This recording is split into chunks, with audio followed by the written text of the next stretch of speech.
Bill, how are you?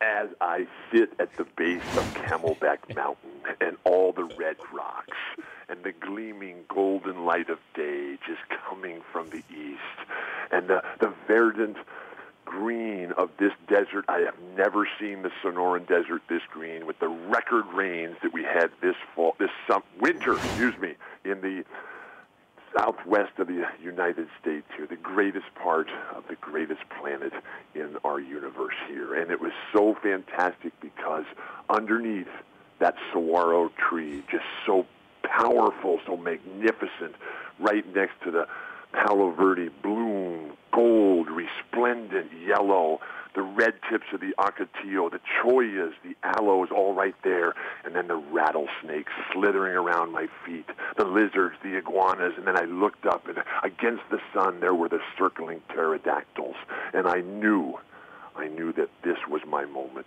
This was my time, my opportunity. As I looked across the desert, and there was that big white mushroom of where the games will be played tonight, Dan, and it was just so perfect. The harmonic convergence was in incredible alignment, and I'm ready. I'm ready to make a positive difference. And here, as we've had this chance, the chance to change the history of the world one more day, I want to pay specific honor, tribute, and acknowledgement to our hosts here, Arizona State University, Michael Crow, the president. Learn his story. This is the future. His new athletic director, Ray Anderson, a Stanford and NFL man, and then Bobby Hurley, the future of the Conference of Champions. And it all is going to play out tonight in the big white mushroom there with Gonzaga and North Carolina. It's going to be fantastic. Doug Tamaro, the greatest SID in the history of the known world, has put it all together for us.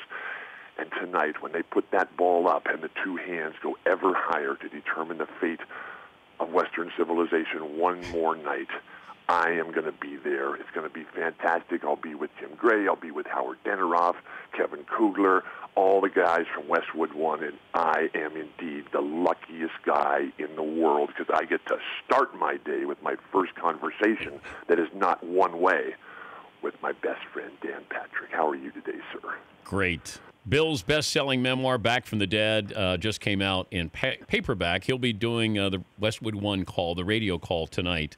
Westwood One Radio. It was such an interesting experience because at one end it was really tough, and the business part with Simon & Schuster, always tough there. That's not my thing, but the personal relationships, Jonathan Karp, Julia Prosser, Stephen Bedford, and then all the people who I got to meet on the book tour and all the stories. And much the way it is when I go back to Oregon, and I'm so sad what happened with the Oregon Ducks over the weekend. I mean, they had a chance, and they couldn't make one shot. They couldn't get run, rebound. They couldn't make one defensive stand. But when I go back to Oregon, and it was such a special time there, I'm not even sure if you're old enough, Dan, to have been alive at those moments. This was 40 years ago, 43 years ago when I first got there. But I run into people, and they look at me with these dazed kaleidoscope eyes, and they point right in my chest, and in the softest but most passionate and earnest tones, they say, Bill, I was there. I was there, and it was so spectacular, so fun, such a great team, and we were able to capture that. And as I went out on this book tour for Simon & Schuster, I got to meet so many more people, and the impact and the comments. I'm the luckiest guy in the world, Dan, because people, they treat me better than I deserve. But, Bill, you know what bothered me? When you guys won the title in Portland, somebody stole your bike when you guys went to the parade. I was always bummed out about that. Did you ever get I got my bike back, though. I got my bike back. That's how cool. Being on the Blazers, being on the Bruins, being on the Celtics, that was like being on the Grateful Dead tour, and where everybody was happy. It was joyous, it was fun, and it was so positive and always looking forward to it. So when I got up on stage and they finally gave me the microphone, and I said, will somebody please give me my bike back? And then I poured the beer over Mayor Neil Goldschmidt's head. Then I did get my bike back. It took a couple days, but I got it back. And our oldest son, Adam, he rode it for years, and I don't know what's happened to that bike. I'm sure it's out there still being ridden. It was fantastic. Would you be, I know that you weren't eligible to play your freshman year at UCLA, but UCLA won the championship, though, my freshman year. Yeah, that's with Steve Patterson and Sidney Wicks. Sidney Wicks, the greatest college basketball forward that I've ever seen. And he was so much better than everybody else. He was a 3-time champion, one of only 14 players to ever do that. 12 of them are still alive. And Sidney was the main guy for the second and third years. Kareem was the lead guy on the first year, clearly. And Curtis Rowe was on that team. But right. would you have been one and done today? No. I loved UCLA.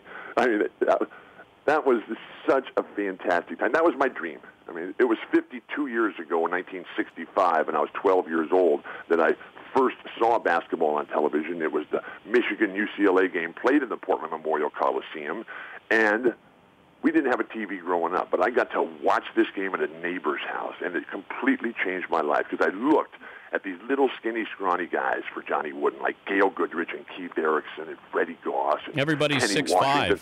Yeah. Right. Yeah. But it was a game of skill. It was a game of speed. It was a game of quickness, fundamentals, physical fitness. And that's it. I said that day, Dan, that's what I want to do with the rest of my life.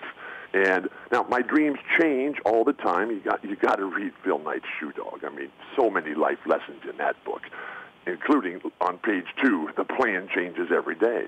So after my NCAA dream, then it was on to the NBA. But in my life, Dan, athletics, academics, has always been the easiest part of my life. My challenges have been orthopedic health and my horrific speech impediment. Learning how to speak is my greatest accomplishment and your worst nightmare. And I'm sorry for always ruining your show, your career. And also, Bill, would you set the record straight? Right. You're not 6'11". I am 6'11". No, you're not. No. The last time I was measured, I was 19.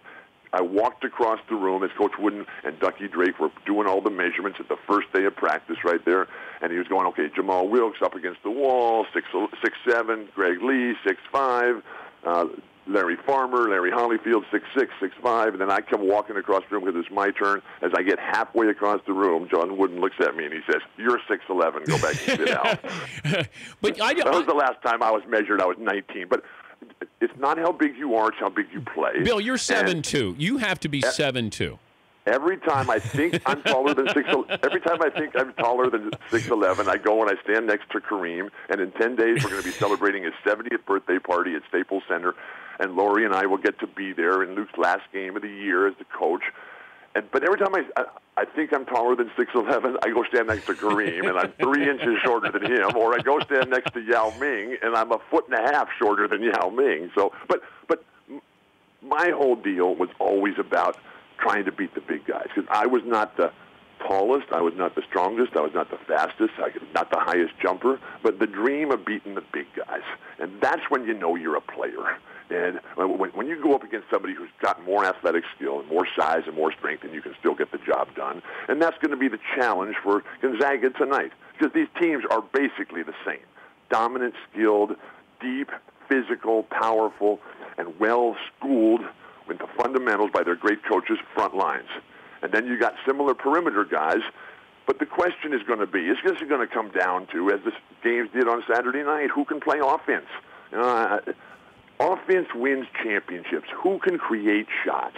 And there's beautiful players out there. I love watching Joel Berry play. I love watching Justin Jackson play. I love watching Williams Goss play, and Zach Collins. Karnowski is a very interesting player. So it's going to be super fun. But at the very end of the day, who can create shots? That was Kareem, who was the greatest player I ever played against. That was Larry, who was the best player I ever played with. That was Michael Jordan. That was Magic Johnson. That was Wilt. That was Oscar. And that was my all-time favorite player, Bill Russell. Because even though he's thought of and known as a defensive player, he started the offense. He made the first play to create the initial advantage, and then the rest of the guys, whether it was Cousy, Sharman, Casey, Sam, Havlicek, all the different guys, Don Nelson, Don Chaney, and just this incredible legacy of Celtic greatness, which is with Danny Ainge at the helm and Brad Stevens and now little Isaiah Thomas. They're coming back. And I think they're going to play for first place this Wednesday night. I don't know. I've just been so busy here at this Fantastic Four, this Final Four, excuse me. I'm all fired up, Dan. So all right. Well, the book is Back from the Dead, out in paperback. Bill, part of the broadcast for tonight's national title game on Westwood One Radio. We hope to have you in studio, Bill, one of these days. That would be great to reminisce with you again. I much prefer to be face-to-face with you, although, Dan, I'm sure you're thinking, I hope I never see this guy again. Thanks for having me. Thank you, Enjoy Billy. the game. The road to the Final Four ends here. Thank you, Michael Crow. Thank you, Arizona State. Thank you, Doug Tamaro. And thank you, Sunshine, the Sonora Desert, the saguaros, the pterodactyls, the Palo Verde trees, the ocotillos, the red tips. I am on fire, and I'm ready to go. Put me in, Coach. I'm ready to play the day. Look at me. I can be the guy in the middle. John Fogerty. Yeah, let's play ball. He's Bill Walton, the Hall of Famer. The Dan Patrick Show, weekday mornings on Audience.